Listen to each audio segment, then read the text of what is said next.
Hey guys, what's up? My name is Zo. I finished taking my DAT exam 2 months ago, and I did pretty good on it. Here are my scores. So yeah, I've learned a lot as I was studying and going through the process of taking this DAT exam. And today I just kind of want to share with you guys some of the tips that I've learned, and hopefully, this video will benefit you and, your journey in getting that great score. Alright, so for the first tip I have for you guys, I really suggest using multiple materials. It's a really good way to kind of like solidify all the material you've learned, and it really trains you in a different perspective. So I know a lot of times for me, I would get a question wrong and think to myself, well, I know the material, but it was just asked in such a weird way that it kind of confused me. So when you use multiple materials, it kind of gives you that different perspective, and it trains you to not make that mistake anymore. So people who make like biology study guides, they write the material in different directions, right? Because they're different writers. And when you kind of learn from multiple directions, it'll give you a very well-rounded approach to any of the bio questions. Alright, so tip number 2, I really recommend having quality study time.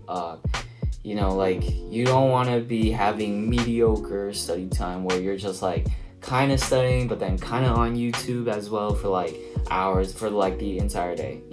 I think it's better to have like 2 or 3 hours of really good study time, maybe like going out or like going to the gym or something, and then getting back to studying when you're coming home. Another thing that worked really well for me was that I stopped listening to music when I studied, and that kind of really made me focus on what was in front of me. I wasn't kind of like thinking, oh man, this song is lit. I was concentrating completely on the material that was in front of me. I would look at that cell cycle, and I was just thinking about cell cycle, nothing else. No Drake, no Travis. Also, another thing that really helped me was I'm not that great of a reader. When I read, I always tend to get a little like lazy. Like I tend to kind of just drift. To make sure I was paying attention and really like actively reading to extract that information for the reading section, I will kind of like mouth the words, moving my mouth, and then kind of like hearing like what I was saying, as well as like seeing the words, and that will make sure you're focused. So if you're not that great of a reader, I think this will definitely help you. Alright, so for tip number 3, I highly suggest prioritizing your time to memorize the material. It's kind of like all my life I've been told, oh, just understand it, it's not about memorization, but really the two go hand in hand. Like once you start really memorizing everything, you'll start to see the connections between all like the areas.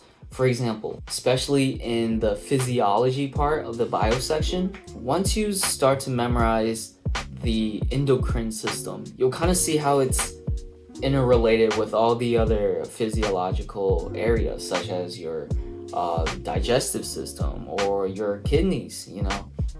Alright, so for my 4th tip, I highly suggest you focusing on the correct section. Now, I say correct because number 1, you should focus on your weakest section. There's also certain sections that are just more important. So to begin with your weakest section, yes, like your weakest sections are the sections you have more potential to do well on. Section-wise, the most important score would be your total science. So if you're about even on all the sections and you don't know what to really study or prioritize, then focus on the natural sciences. Those are the most important scores. Now, the second most important section would be the biology score. The third would be like the general chem and organic chem, pretty much the same. Mathematics is considered the least important, but how much the PAT and the reading section are relative to each other. It's kind of muddy. There's no definitive answer for that. All right, so for tip number 5, it's about organic chemistry in particular. Many people think that, organic chemistry is just all reactions. But, it's not just completely reactions. A huge part of it, just conceptual knowledge, like NMR and IR spectroscopy. And again, it goes back to just focus on the areas you're particularly bad at. And for reactions, that was the worst for my part. If you are struggling with reactions as well, what worked for me was I kept a master reaction sheet. It was just like really, really long set of pages. It was just every single reaction that would be tested on. And what I did was, as I was going through the material, I would write the conceptual notes or like mechanisms or just like little nitty-gritty details about every reaction next to that reaction. All right, so for tip number 6, it's about the PAT and mathematics and reading section. So I really think that these sections are not sections you can just cram. I think the best way to approach these is to have a little exposure every single day.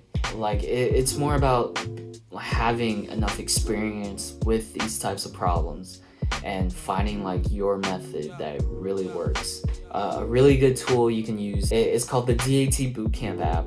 You could choose a section and they'll give you a bunch of practice problems.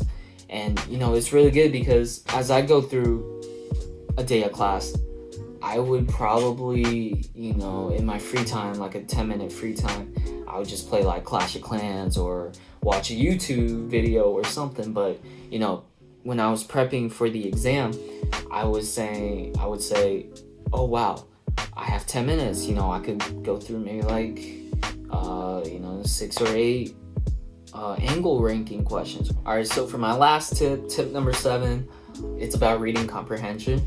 So I know in many of these classes, you'll have professors that assign readings. And if you're anything like me, you don't read them. But a really good idea is to actually do your readings.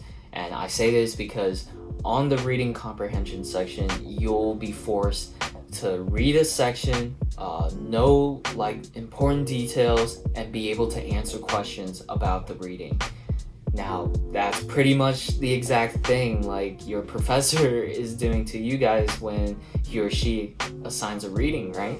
So, when you're reading like in the textbook, number 1, you'll be reading scientific material, just like on the DAT section. Number 2, having a good GPA is really important in applying to dental school. So reading the material your professor assigns you will just help you. And number 3, you're prepping for the DAT exam. Doing this is just extra practice to get you that reading endurance. At least for me, I really needed it. Alright guys, so that's about it for all the tips I have. I hope this video benefits you guys, and I really hope you guys do well on it. Alright, see ya.